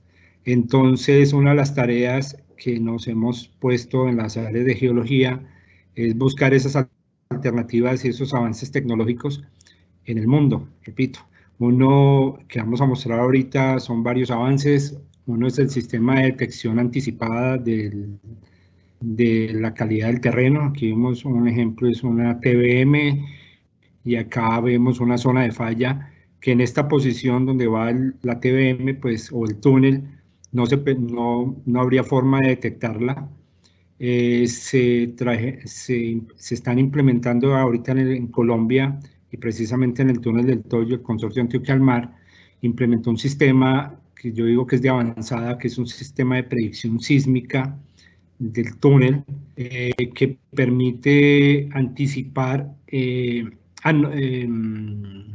condiciones anómalas, de tal forma que la ingeniería y la geología del túnel pueda tomar decisiones oportunas para poder atender cualquier riesgo de manera anticipada, de tal manera que lo que vimos pasado en el túnel de Piloto de la Línea, donde se nos vino el flujo de material de la falla, no nos vuelva a ocurrir, o tratar de minimizar esos efectos. También estamos implementando ahorita, estamos en estudio de un sistema que mediante un hardware que es un escáner dentro del túnel y unos software nos van a permitir hacer mapas de la deformación del túnel ya de manera tridimensional, y eso lo vamos a explicar mucho más adelante. Esta es la primera innovación ya en Colombia, pionero del Consorcio Antioquia al Mar, el túnel del Toyo, viendo que es un túnel, como dice Antonio, es un túnel de 9.700 metros, uno de los túneles más largos, viales más largos de América. Se logró incorporar esta tecnología. Básicamente, pues aquí hay un ejemplo, aquí está el túnel, en el lado superior izquierdo. En el túnel se hacen unas perforaciones laterales, pueden ser 18 o 24, inclusive más. Se ponen unas cargas explosivas. En la segunda imagen, las cargas detonan, van hacia adelante y se devuelven por reflexión,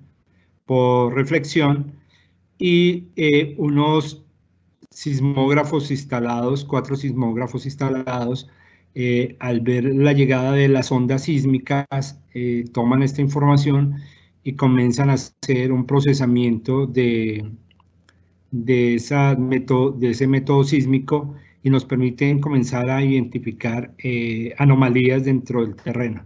Al detectar estas anomalías, lo que hace, pues aquí se ve un ejemplo de este túnel, colocan unas perforaciones y hacen una inyección, de tal manera que al final el túnel, en este ejemplo una TBM, pase esta zona de falla sin ningún tipo de problema. Caso contrario sería que la TBM estuviera avanzando y se encontrara esta anomalía y no la pudiera anticipar. Seguramente, y ha existido y hay muchos casos donde las TBMs han quedado atrapadas. Entonces, costos muy altos se asumen por no poder anticipar de manera adecuada estos accidentes geológicos. En Colombia, repito, ya está el Consorcio Antioquia al Mar, el túnel del Toyo, tiene estas herramientas. Se han logrado hasta el momento cerca de 1.600 metros de exploración con un resultado satisfactorio. Aquí vemos el equipo de trabajo de geólogos del proyecto, que están haciendo las pruebas. Se hacen las perforaciones sobre un costado del túnel, se hacen unas detonaciones progresivas, es decir, se puede detonar varios barrenos a diferentes tiempos.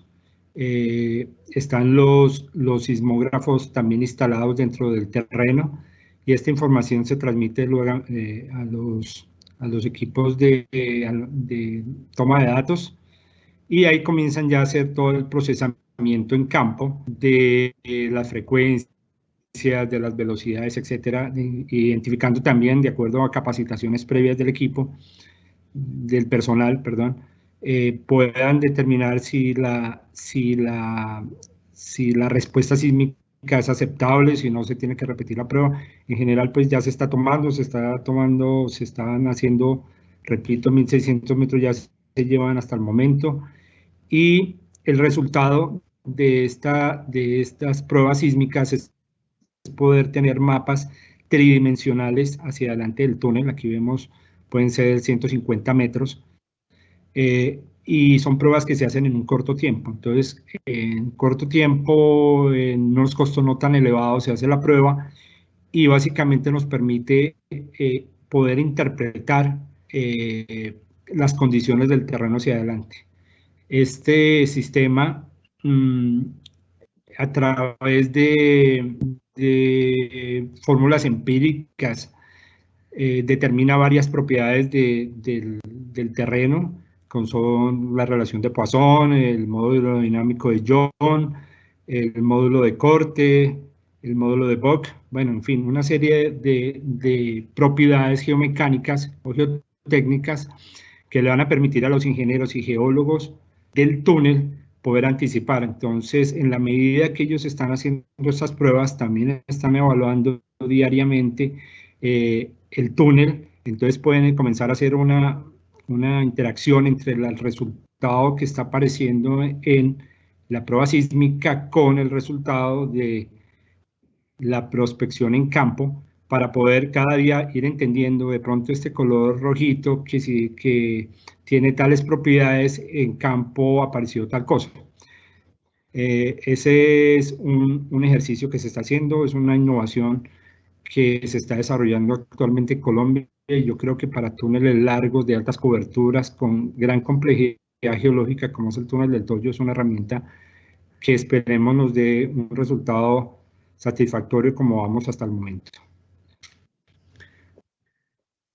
Que también estamos desarrollando, se está desarrollando en el proyecto MAR 2, y todo también por limitantes que hemos encontrado dentro de nuestro trabajo. Una limitante es el seguimiento a la instrumentación geotécnica que tanto hemos hablado en esta charla, donde básicamente el secreto de entender el túnel es saber su comportamiento y sobre todo anticipar su comportamiento.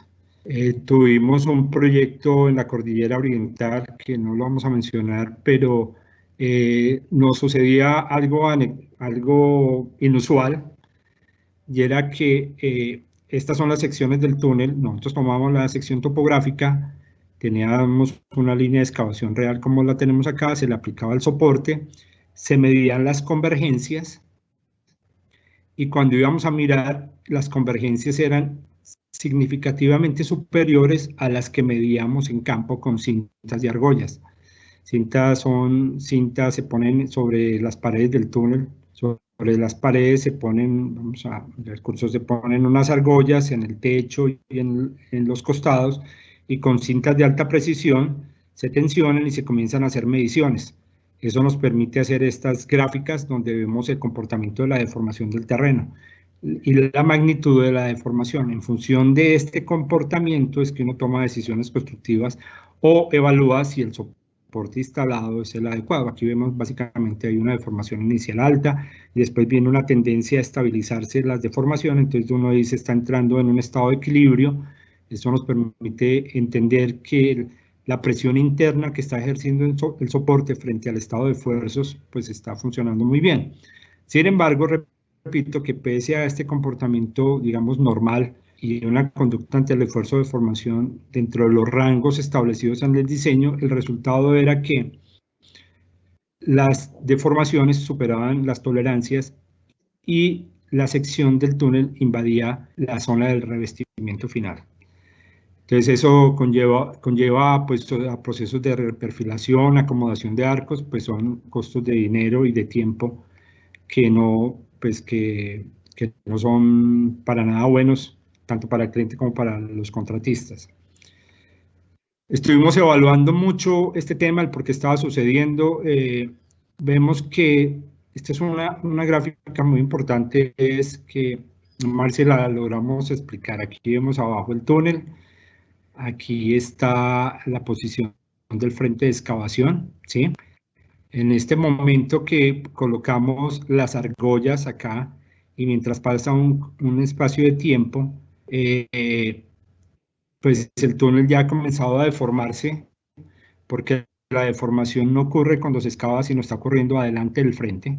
Entonces tenemos esta deformación, no la logramos medir porque es imposible, es decir, no se ha excavado el túnel, no hay herramientas ahorita para hacerlo.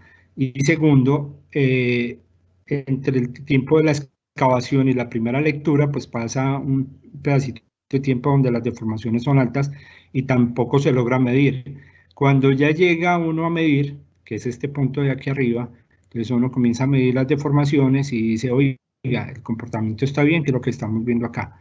Pero finalmente lo que está sucediendo es que la deformación real del terreno es muy superior a la deformación que estamos midiendo. Entonces es una de las limitantes, sea bien con extensómetros de cinta o con las dianas topográficas, porque es este espacio de tiempo y este movimiento del terreno no se logra medir. Este caso particular que nos llamó tanto la atención, finalmente estaba muy asociado a rocas expansivas.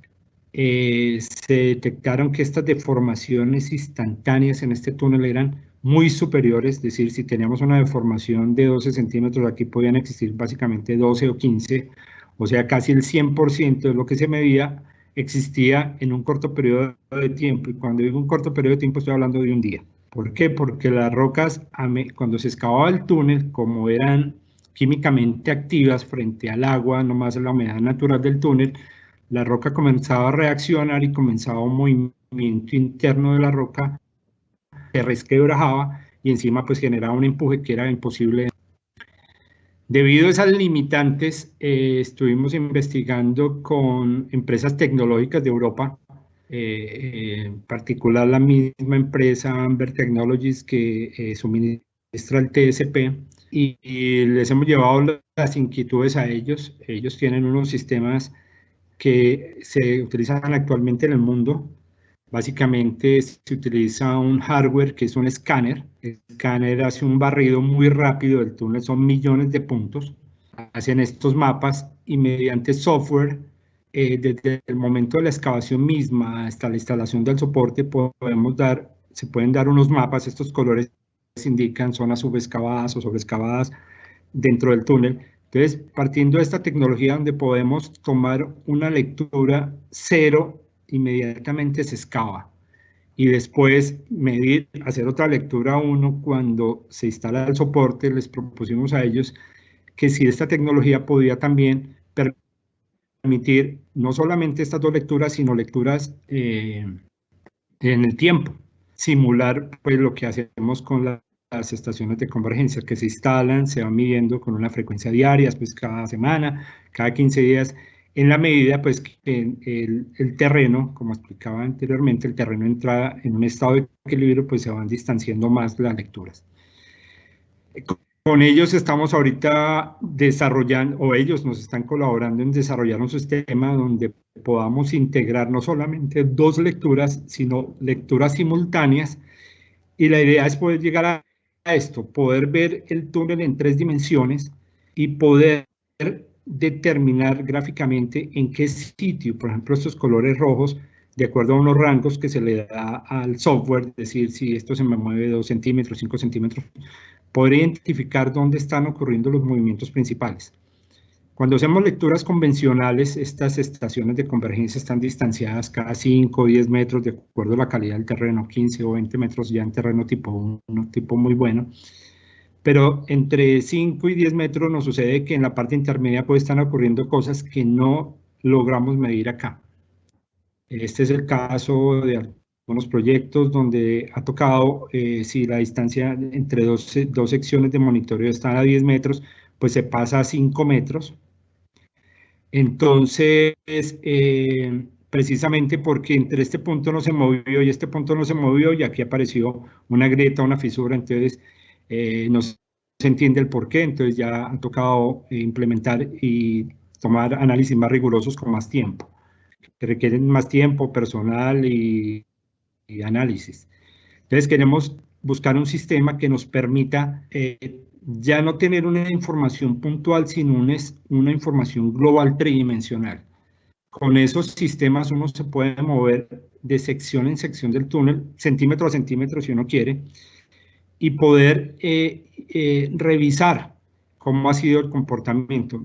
Primero, se puede revisar cómo queda el contorno de la excavación, se puede revisar los espesores de concreto aplicado y en las mediciones subsiguientes se puede determinar cómo este perfil del túnel excavado se comienza a deformar en el tiempo.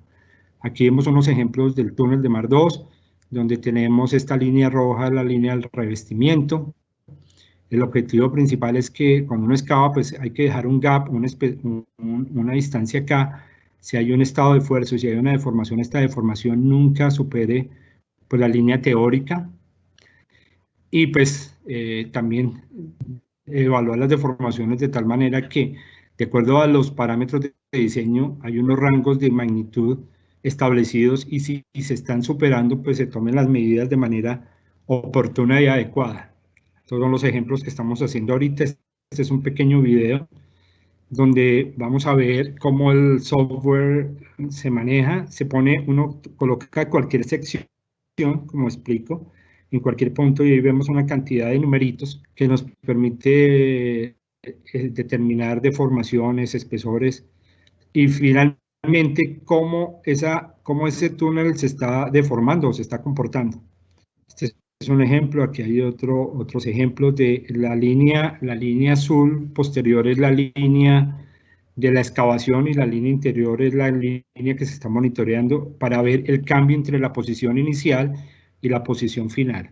Con eso establecer estos mapas, entonces tener información mucho más rápida, mucho más, ¿cómo se puede decir?, global, para entender no solamente un punto que está sucediendo en este punto se está deformando mucho, pero no solamente entender esto, sino entender el túnel en 3 dimensiones, qué está sucediendo con él.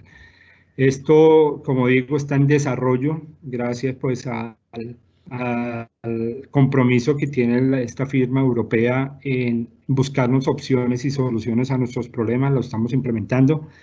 Esperamos pronto ya tener esto muy bien organizado, de tal manera que no solamente no veamos 1 o 2 lecturas, sino podamos ver cómo este comportamiento del túnel se ve en el tiempo. Estamos en eso y yo creo que si hay una futura invitación, ojalá tengamos ya unos ensayos mucho más aterrizados.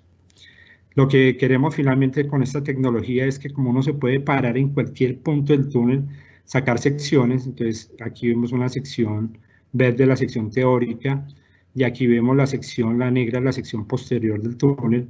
Aquí vemos básicamente pues, que una deformación de un costado del túnel, se pueden mirar los rangos de esa deformación. Hay túneles, en toda nuestra experiencia, que básicamente una convergencia es cuando el túnel se cierra, pero las condiciones geológicas y tectónicas pueden hacer que el túnel se desplace lateralmente y no lo veamos, las convergencias estén bien, pero la masa rocosa en conjunto está dentro de un bloque que se está desplazando, entonces puedes tener una situación de estas. No 0 convergencias, pero un desplazamiento del túnel. Es decir, son herramientas tecnológicas que están en el mundo, que estamos adquiriendo para Colombia, que las estamos estudiando y ojalá en unos años podamos contar con ellas con resultados pues, satisfactorios. Finalmente, teniendo un poquito de tiempo, otra innovación que ya es algo muy personal, en mi trabajo de geólogo en 25 años es poder cambiar un poco la filosofía del entendimiento y de algo que se conoce como el comportamiento del túnel. A nosotros los geólogos, la ingeniería nos dice, bueno, ¿y qué esperamos por delante? ¿Qué pregunta tan difícil? ¿Para qué nos hace? Alguna vez trabajé con un geólogo austríaco, donde la primera vez que le hicieron la pregunta, yo pensé que el tipo iba a decir, quién sabe qué cosa, y el tipo dijo, no sé. En ese momento me quité un gran peso de encima, ¿cómo así que él, siendo un geólogo de primer mundo, no sabe? Y a veces nos pasa eso, es decir, que las herramientas con que tenemos para detectar los problemas hacia adelante son limitadas. Un sondeo con recuperación es un núcleo de 8 centímetros, como explicábamos en el túnel del piloto, se hace el sondeo con todo el rigor, con todo el profesionalismo, sin embargo no se logra detectar que había una agua y que había un comportamiento detrás del túnel. Entonces, anticipar ese comportamiento es algo que en los cuales los últimos años me he dedicado pues a estudiar. Vemos que hay autores internacionales que están reevaluando mucho los sistemas de clasificación, no porque sean malos, quiero dejar esa claridad, son muy buenos, son muy aplicables, sino sencillamente si no se hace un análisis adicional de los sistemas de clasificación del túnel, podemos llegar a errores durante la construcción. Este es un ejemplo de un autor que se llama Marinos. Básicamente, en el lado izquierdo es el sistema GSI de Hooke, el índice de resistencia geológica, y aquí está el RMR de Wieniawski. Los que saben de túneles, ¿me entienden? Son sistemas, este es de clasificación, este es un sistema de caracterización. En este ejemplo, este autor dice, bueno, aquí en esta línea se califica un túnel, por ejemplo, con un GSI de 40, y dos condiciones de macizo rocoso tienen el mismo número 40, ¿sí? Aquí lo mismo, el RMR de esta sección da 49, el RM de esta sección da 47. Pero finalmente el comportamiento de los dos túneles, pese a que los números son muy semejantes, es diferente. Este RMR de 49 falla en cuña y necesita un sistema de sostenimiento diferente a este que se presenta que de pronto una chimenea, un caído, hay necesidad de enfilajes. Entonces el mensaje está ahí, si hay geólogos, ingenieros de túneles aquí en esta charla, es que no es el RMR sea la palabra de Dios en la clasificación. Le puedo decir que hace 25 años cometí estos mismos errores, donde sencillamente dejábamos todo en manos de unos sistemas de clasificación que fueron previstos para circunstancias específicas en otros lugares del mundo. El RMR es de Sudáfrica, el sistema Q es de Noruega, y realmente nosotros aquí en Colombia tenemos un macizo rocoso, unas condiciones, como explicábamos, muy diferentes, coberturas de 900 metros, una tectónica muy reciente que ha dañado las masas rocosas de una manera impresionante y que no se han logrado cicatrizar esas heridas producidas por los terrenos. Entonces, aplicar estas clasificaciones, si son útiles para que nos den una idea, tienen que estar acompañados de análisis complementarios para que la decisión del sostenimiento sea la adecuada. Los mismos autores han propuesto ya unos como algoritmos. Entonces, usted puede identificar primero, utilizar el RMR, el Q, determinar un tipo de terreno, eso está bien, pero ya comenzar a analizar tres factores importantes: el estado de esfuerzos, la condición cinemática, o sea, la presencia posible de cuñas, y el agua.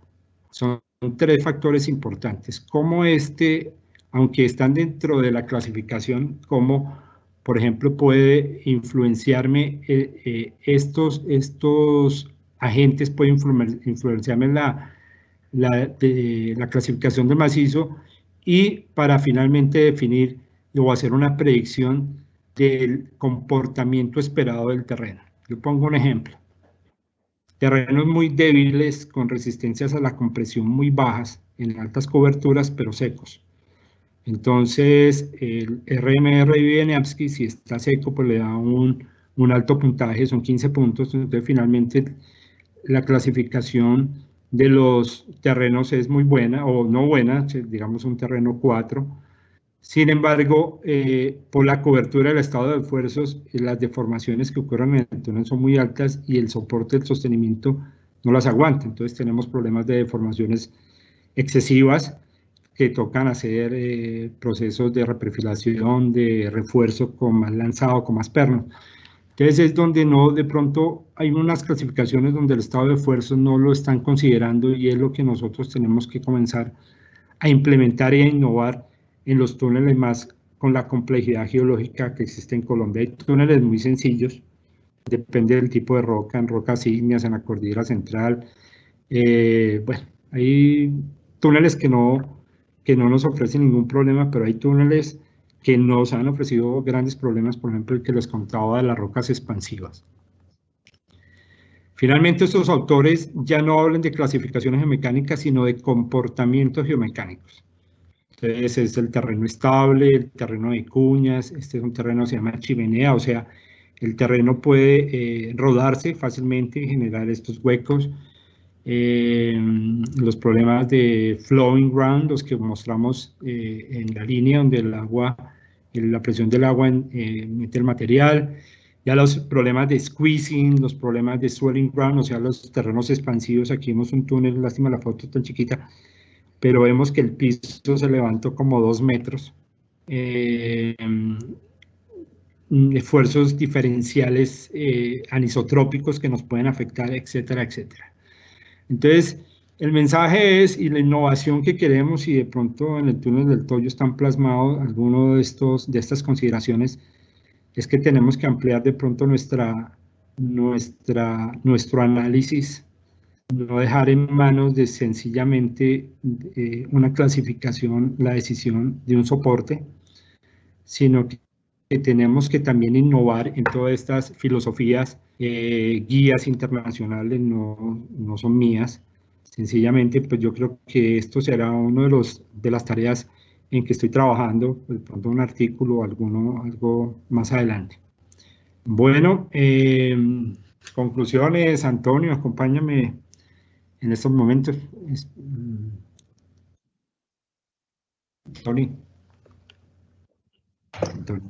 Sí, pues las conclusiones son básicamente de que históricamente los túneles cada día van innovando.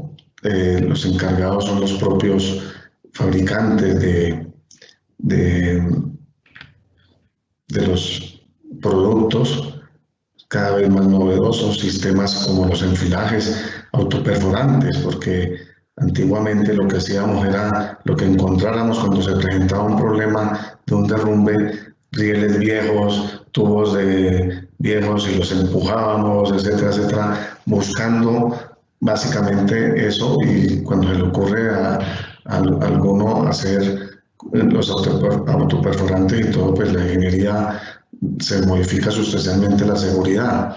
También lo que comentabas en cuanto a los túneles es el clima nuestro, que en la mayoría del país llueve de 12 meses 9, entonces los problemas de infiltraciones en los túneles son muy importantes y que pueden presentar problemas en el tiempo al soporte primario o revestimientos cuando no se coloca una membrana previamente, etcétera. Son condiciones muy complejas y esta última dos partes, una que ya la implementamos en el Toyo y lo del TSG es excelente, y lo mismo lo que estás implementando en un proyecto pues donde nosotros en este momento somos diseñadores y asesores. En MAR 2 lo vemos con muy buenos ojos y definitivamente en el futuro hay que tenerlo en cuenta, y esa es la razón de ser de los que tenemos la responsabilidad con el cliente final. Con el cliente final, en últimas, nosotros los usuarios, que debemos tener túneles seguros, túneles tal, porque en últimas los que costean todos estos proyectos son los peajes y los impuestos de nosotros mismos. Entonces queremos tener túneles que no tengan ningún riesgo para nosotros los usuarios. Ese es, digamos, mi mensaje que dejo al final. Y termina tú, y muchísimas gracias a la CSI Antioquia por la invitación. A Darío, que desde hace yo creo que 25 años nos conocemos y hemos compartido sin celos profesionales ni nada, los aportes de él, los aportes míos, y los aplicamos en los proyectos que normalmente coincidimos, y si no coincidimos en formas, digamos, se aplican indistintamente que estemos en los mismos proyectos para el bien del país y de los túneles en Colombia. Muchísimas gracias. Bueno, finalmente, pues el mensaje que le queremos transmitir a ustedes es como una breve historia de lo que hemos encontrado a lo largo de nuestra experiencia profesional, que la idea es que lo estamos plasmando ahorita. Estas no son ideas nuestras, son ideas de mucha gente, de muchos ingenieros, de muchos geólogos, de gente en el extranjero, que tenemos que mirar hacia afuera. Ahorita somos los colombianos, yo sé que la ingeniería colombiana de túneles está muy fuerte, ya tenemos un nivel muy alto de aprendizaje, ya los proyectos los estamos efectuando nosotros. Antiguamente tocaba llamar a italianos, españoles, a todo el mundo para hacerlo, y el mensaje es que sigamos estudiando, que sigamos aprendiendo, que busquemos libros. Yo soy muy crítico del personal que tengo a cargo y de los compañeros, que estudiemos, que hay un mundo de tunelería en Europa que nos aporta mucha información. Por ejemplo, todos esos avances tecnológicos están ahí, el hecho, pero no van a llegar si no los buscamos. Entonces, el mensaje es que sigamos para adelante aprendiendo, innovando, que todas las ideas son buenas, todo el mundo tiene ideas fabulosas que se puedan implementar, y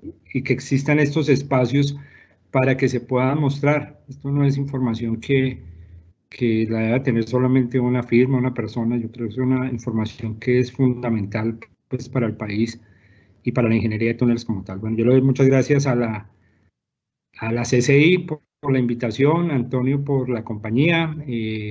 Lo mismo, repito, es un gran profesional con el cual me he entendido en los últimos 25 años de una manera excelente. Bueno, muchas gracias a todos.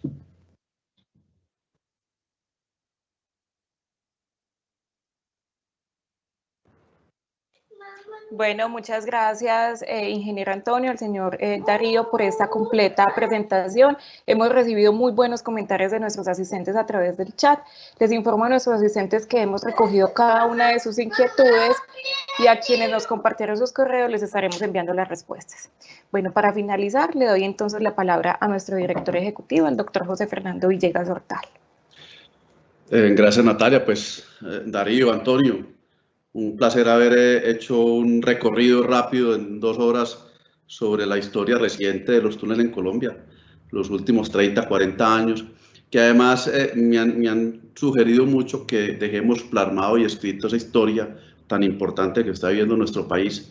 Realmente tenemos que coger todos estos registros y buscar la forma de que las futuras generaciones conozcan.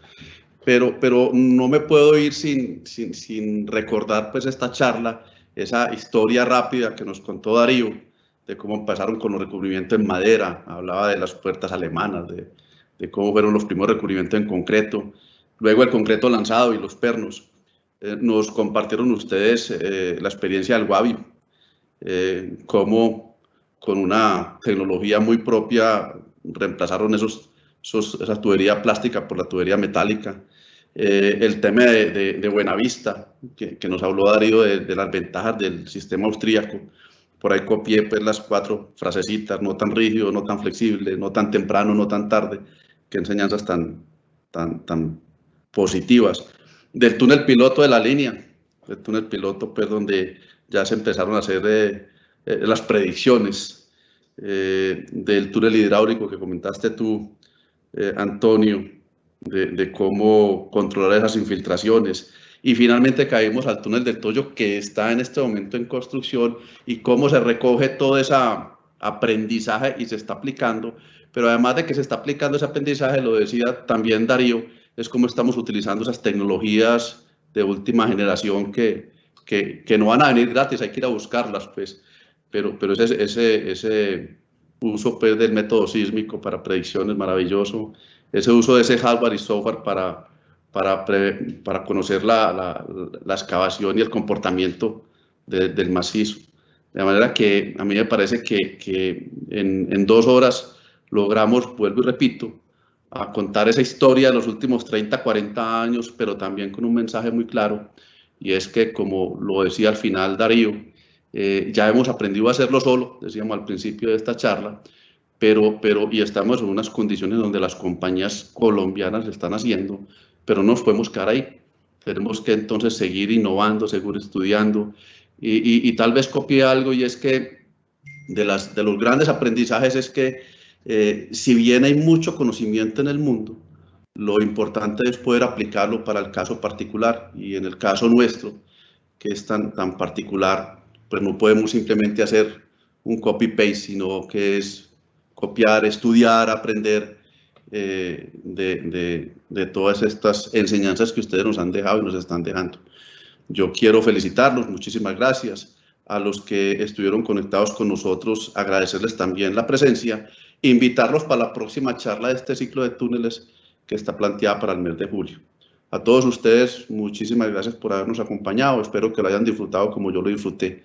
Y a Antonio y a Darío, pues un abrazo bien grande. Feliz día para todos.